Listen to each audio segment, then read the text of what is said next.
This episode of The Whistler is brought to you by the WOTR Radio Network. For more information on the WOTR Radio Network, Classic Radio Rewind, or its 4 live streaming old-time radio stations, visit WOTRradionetwork.com. Signal gasoline. Let every traffic signal remind you, you do go farther with Signal gasoline. Yes, you do go farther with Signal.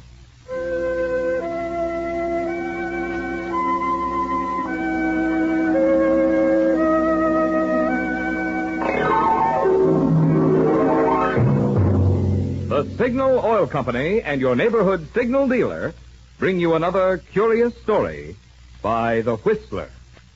Tonight, The Man Who Bought Death.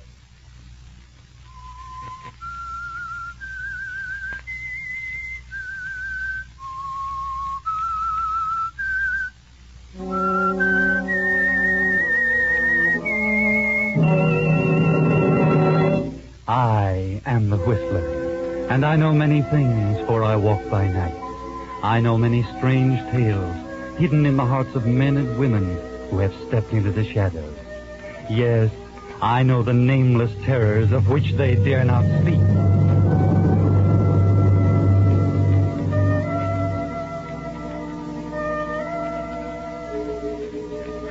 Love makes the world go around, so they say, but it also causes a lot of trouble.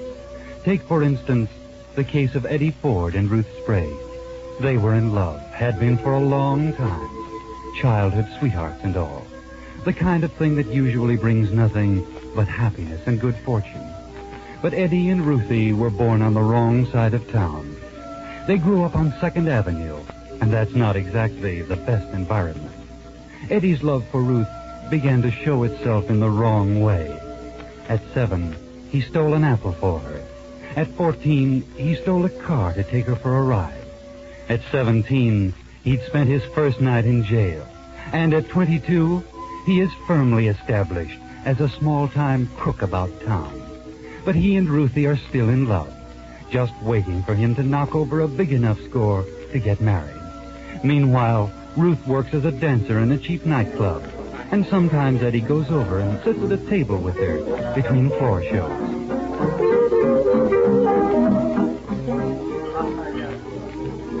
What's the matter with you tonight, Eddie? Oh, I'm sick of being broke. Oh, why don't you get a job? What do you think I am, a jerk?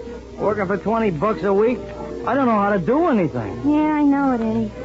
I know how I could have plenty of dough, though, if I could get some operating cash. Yeah, well, how much? All I need is a C-note. Might as well be $1 million. Of course, if I had $100, I'd give it to you. You know that. Yeah, I know. Hey, Eddie, I thought I told you to stay out of here. You told me. What do you think you are, a cop, Pete? Go on, I don't want you in the place. You're a cheap grafter, and I don't want you hanging around the girls. Eddie's all right, Pete. Look, if he don't stay out of here, I'm going to fire you too, Ruthie. Oh. All right, Eddie, take distance. I got a job for Ruthie. Yeah, what kind of a job?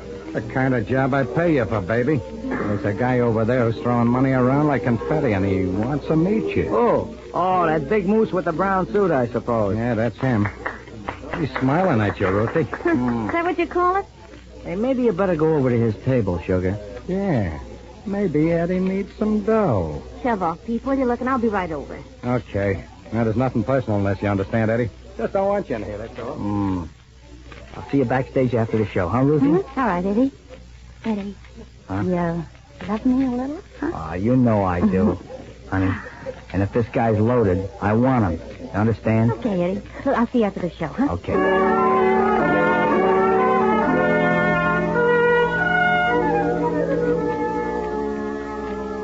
Yes, Eddie and Ruth are in love, but business is business. So Ruthie goes to join the big moose in the brown suit. She walked up to his table, smiled prettily, and said, Hello. Well, hello, baby. Sit down. Build yourself a laugh. Thanks. You're on the town tonight, aren't you? Yeah, and you're going to join me, youngster. Oh. Sounds like an interesting way to spend the evening. You know, that bottle looks like champagne. That's funny. That's just what it is. And I bought it for you, lovely. Nothing's too good for Frankie Ferrari's girlfriend. You're in the big league now, sweetheart. You talk a great game. Stick around and watch me play it, baby. I just hit town tonight, and I'm fat with that stuff. Want to help me spend it? Yeah.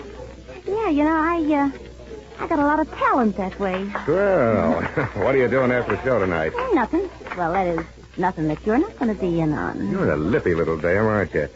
I like 'em, Lippy. I think you and I are going to get along, baby. Keep the next couple of weeks open.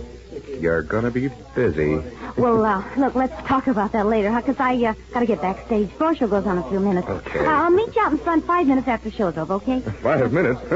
You must dress like a fireman. I don't waste time at anything, Frankie.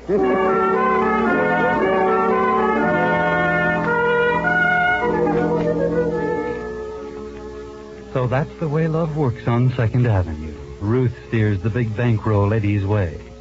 Well, that's one way of filling a hope chest. After the show, Eddie's waiting backstage to give her the proper instructions. Now, look.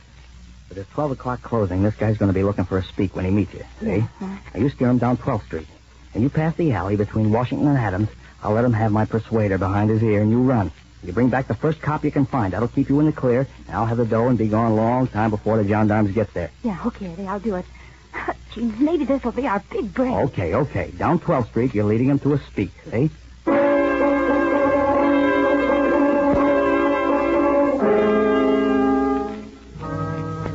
Well, this looks like it might be very interesting, doesn't it, Eddie? You scurry out the back door of the nightclub while Ruthie makes a quick change and meets the amorous Frankie out in front of the club. Well, where do we go from here, Curly Lark? What do you feel in the mood for? Oh, I feel in the mood for fun. Isn't the 12 o'clock closing silly? Oh, that's for the squares, isn't it? Yeah. Hey, don't you know any joints that stay open? Oh, yeah, I know one, but it's pretty expensive. Oh, dough don't mean anything, baby.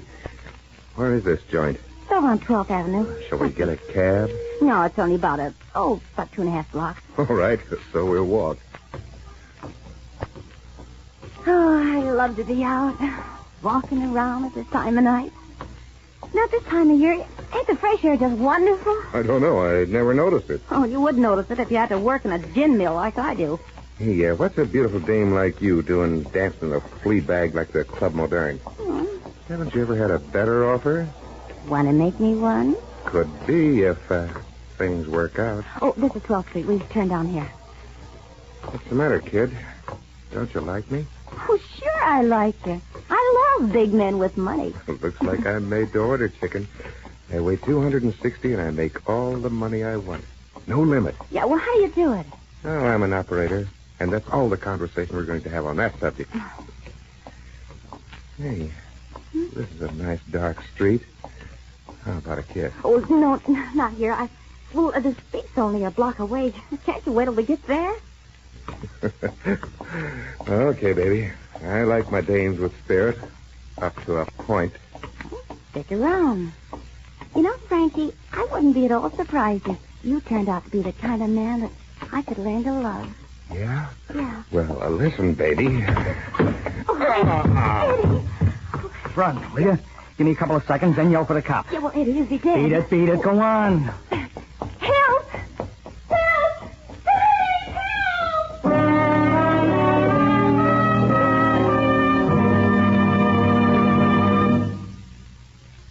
What do those signs mean? Ring around the moon, they say, means rain tomorrow. Rosy sunset said to forecast a fair morning. And that big black circle sign with the yellow letter spelling Signal Gasoline, well, there's the sign that never fails to mean most miles from your gas coupon. Yes, more and more wise Western drivers are daily discovering that it's not just a slogan, it's a fact. You do go farther with Signal Gasoline. And for good reasons. One, true to its 14-year tradition of quality, Signal Oil Company is still producing the very finest Signal gasoline that can be marketed today. And two, the famous Signal formula still places the emphasis on mileage. So if you haven't tried Signal gasoline in your car, may I suggest there never was a better time nor a better reason for looking up the station in your neighborhood displaying Signal's yellow and black circle sign and getting acquainted with your Signal gasoline dealer. And now, back to the Whistler.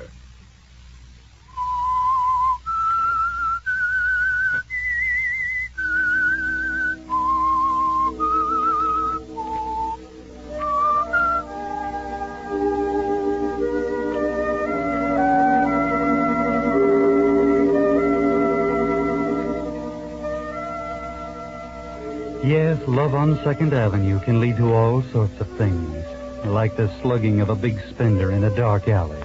And Ruth carries out her part of the bargain like an old hand at crime.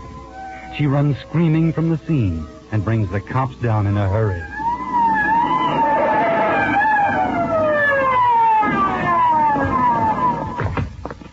Right here, huh? Yeah, it happened right here. Oh, there's nobody here now. What's the matter with you? You been drinking? No, I tell you, I was walking along here with a man. What was his name? His name was Frank, or Frank something or other. I can't remember his last name. You better change your brand, lady. You're having hallucinations. Somebody in the alley, Dame must have lost her marbles. Oh, yeah? I ought to take you down to the station. I ain't done anything. Okay, get out of here. Go on home and don't be bothering policemen. Take it away, Jerry. This is a false alarm.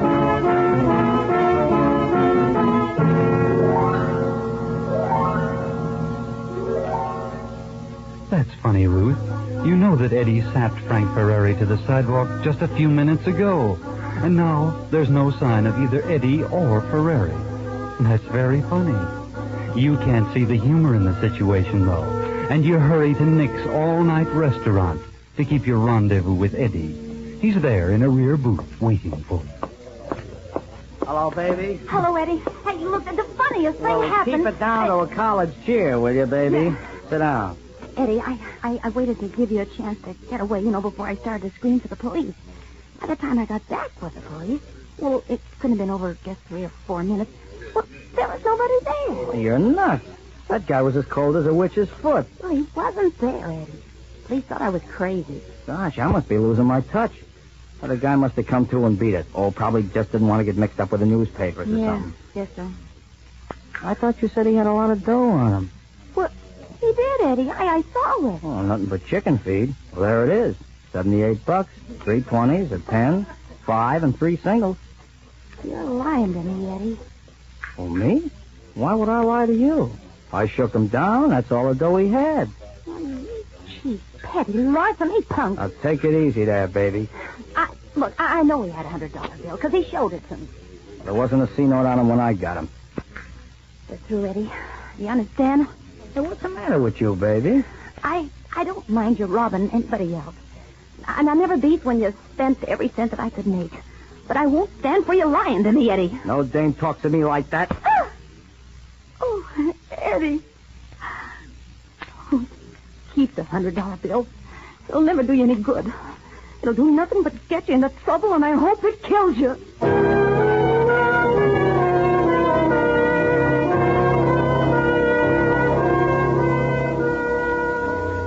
So after all these years, the love affair between Eddie Ford and Ruthie Sprague hit the rocks. And just because Eddie stole $100, he did steal it, you know.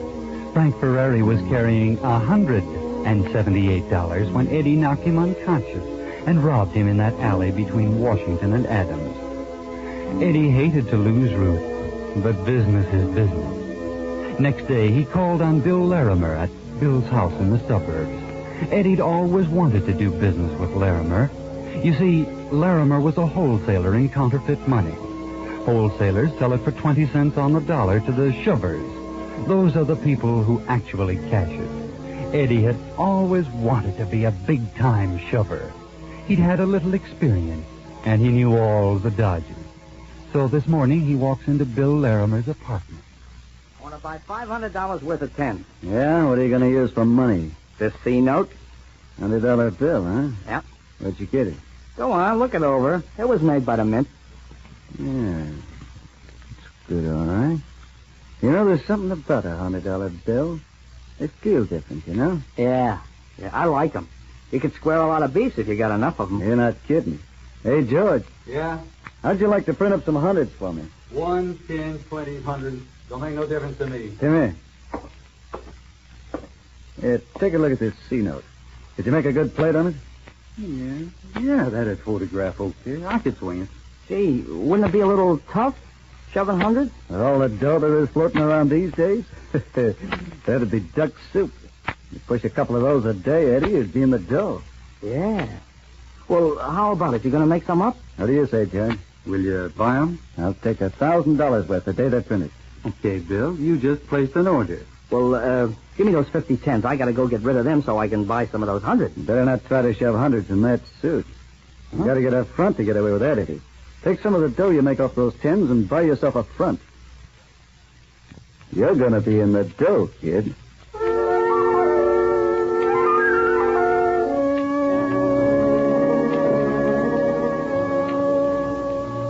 So Eddie took a little trip out of town and spread his phony $10 bill in railway stations, department stores, restaurants, and grocery stores, and was never questioned. He was gone about 10 days. When he came back, he thought of calling Ruthie, but decided he'd better call Bill first. He was pretty excited when Bill told him the hundreds were ready. He went right out there. Bill was glad to see him. He showed him the $100 bills, and they were beauties. That George was a craftsman, Bill said. There they are, ready. They're perfect. The best job George ever did. Yeah.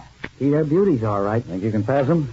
I wouldn't be afraid to pass those at the Federal Reserve Bank. Look, here's the 100 you brought in. I'm going to mix it up with the rest of these. Now, see if you can pick it up. Gosh, I can't tell. Which one is it? I could hardly tell myself if I wasn't an expert on it.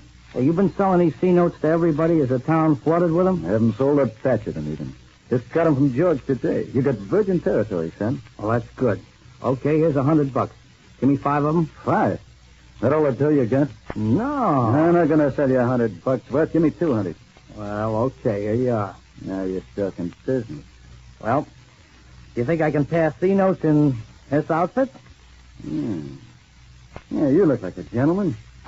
You paid some dough for that suit, didn't you? $85. Counterfeit money. Where are you stopping? Oh, I'm stopping at the Towers, best hotel in town. Oh, boy, you ought to see my luggage. Cowhide, real cowhide. Yeah? Now you're operating, Eddie. Let me give you one tip. You can probably get away with spreading a couple of these centuries here in town. You probably won't be caught up with. But then they're going to start watching. So you better get out of town. Don't you worry. In the first place, I'm not going to get nabbed, and in the second, if I do, I'm not going to talk. If you do, you'll be saying your last words, Eddie.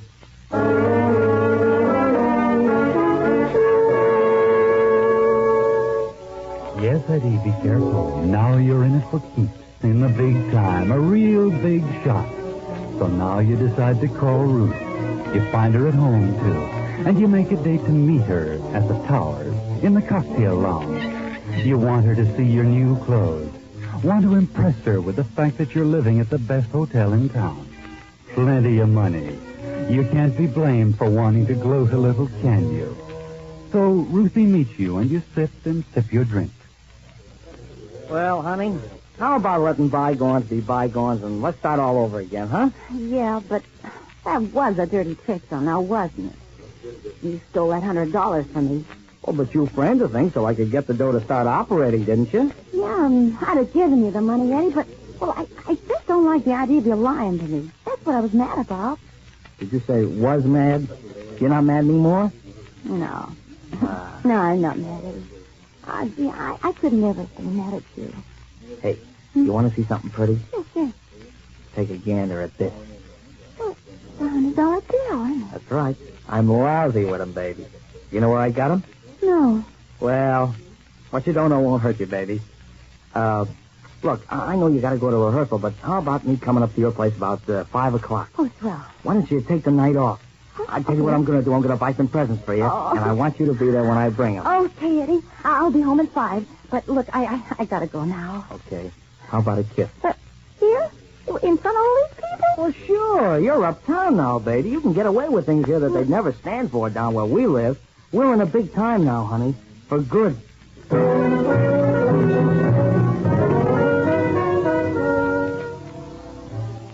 Don't be so sure of yourself, Eddie. In your racket, that's not good. Take it easy. But you can't get over being a big shot, can you? You can't resist going to a swank department store to buy your girl a real present. Say, miss.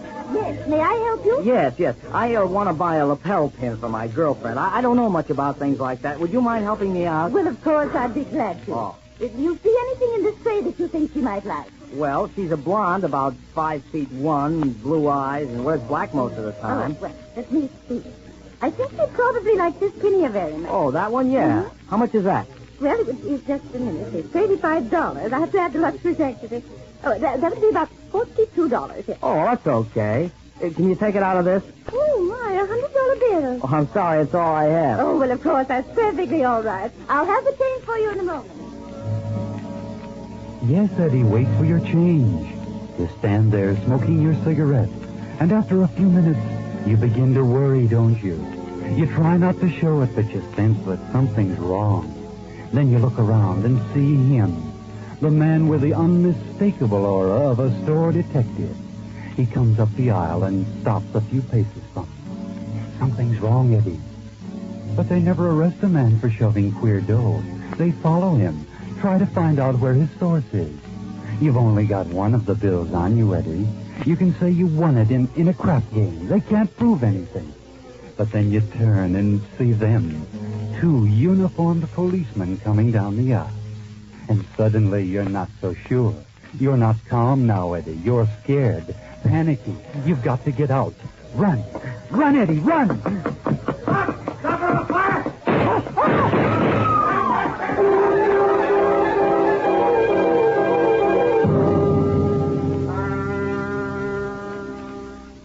You got away all right, Eddie.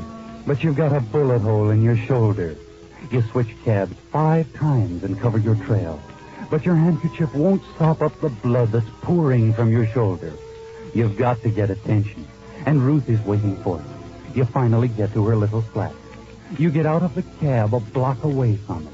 And wait until the cab pulls away before you start walking. You're tired when you get there. Weak from loss of blood. Eddie? Yeah. Now, let me in. Oh, Eddie, what's happened to you? I don't know. I think the cops in this town are going crazy. Oh, honey, you've been shot. Yeah, they got me through the shoulder.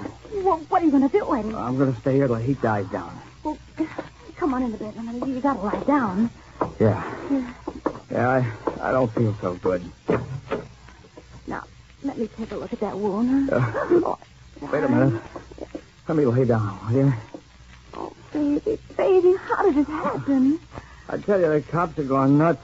Oh, here, honey, let me put this pillow on his shoulder. Yeah. I think the best thing to do with the baby is just to lay still so it stops bleeding. What happened, Eddie? Well, this morning when I got to town, I bought some phony $100 bills. Counterfeits, you know. Have you been shoving queer money? I don't go pure on me. Of course I've been shoving queer money. What do you think? Robbed a bank? Well, then why did they shoot you? I don't know. I don't get it. Even if they knew the bill was queer, they wouldn't send for the riot squad and start shooting up the department store. Oh, Eddie, don't you think we ought to call a doctor? Oh, sure, yeah. That'd be a brainy move. Who's that? Yeah, I don't know. I wasn't expecting that. I better get in that closet and hide. Yeah. Whoever it is, get rid of him now, will you? Yeah, well, of course.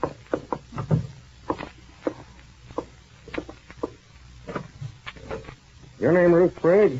Yeah? Looking for a friend of yours, guy by the name of Eddie Forbes. Know where he is? Well, no, I ain't seen him. We'll just come in and take a look Oh, around. no, but can't come in here because... I know. All right, boys, take the joint down. What's the matter, Sprague? Cut your finger? Huh? What's Oh, that no. blood doing on the floor? Hey, guy stood there for a while and went through that door over there, Clancy. No. Nice of him to leave a trail like that. Get your guns out, boys. This guy's hotter than a 4-alarm fire. Now, you stay out of the way, Miss Sprague. There's liable to be some fireworks. We're going in after that guy. We're coming in after you, Forbes. When I kick this door in, be standing there with your hands up or we start blasting. Come and get me. Oh, no, Eddie, no. No. Kick that gun out of his hand, Jordan. Cold meat, Sergeant. Hey, Eddie. he's trying to say something. You haven't got long to live, Forbes. If you want to say anything, spit it out. What's the matter with you, cops? You crazy? Shooting a guy for passing queer dough. What are you talking about? Oh, No. go on, Sarge. Guy must have been nuts. What was he talking about? Queer dough. Well, that's what you were after him for, wasn't it? Passing counterfeit money. No. Where'd you ever get that idea? We had this guy bracketed for that $250,000 bank robbery in Capital City a couple of weeks ago. He even tried to spend some of the money today. That's how we got on his tail.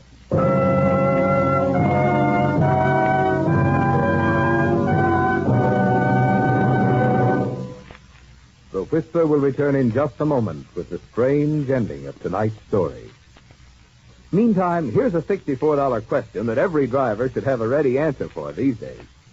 If one of your tires should suddenly be ruined, what would you... Tires are still hard, mighty hard to find, which makes now, before you have tire trouble, the time to take advantage of your Signal dealer's complete tire service. By catching and repairing small injuries before they spread and ruin the carcass, and by suggesting retreading before the tread is worn too thin, your Signal dealer can add thousands of miles of tire wear.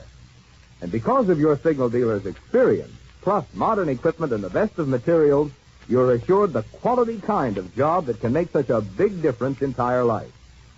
So make it a point soon to stop at one of those friendly stations displaying Signal's yellow and black circle signs and have your tires inspected. There's no one who can give you finer or more complete tire service than your neighborhood Signal gasoline dealer. And now, back to the Whistler.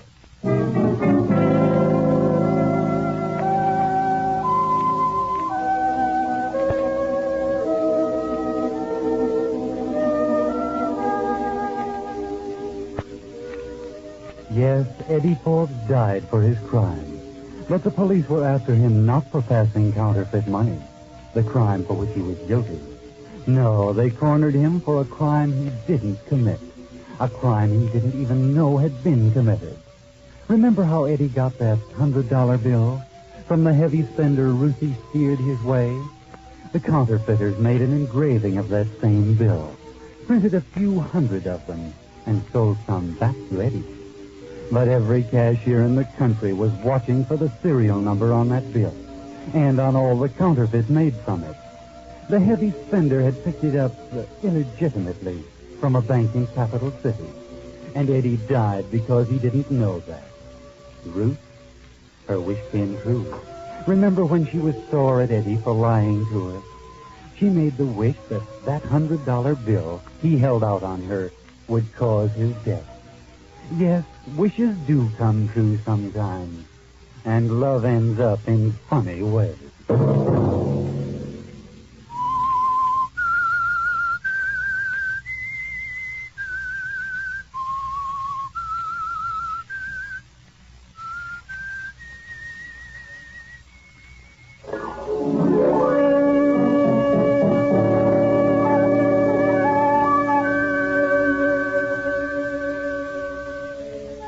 Next Monday at 9 o'clock, the Whistler will bring you another strange tale. The Whistler is broadcast for your entertainment by the marketers of Signal gasoline and motor oil and fine quality automotive accessories, and by your neighborhood Signal dealer. This program, directed by George W. Allen, with tonight's story by Ray Buffum, music by Wilbur Hatch, is transmitted to our troops overseas by the Armed Forces Radio Service. This is Marvin Miller speaking, and suggesting that you let every traffic signal remind you that you do go farther with Signal gasoline. Yes, you do go farther with Signal.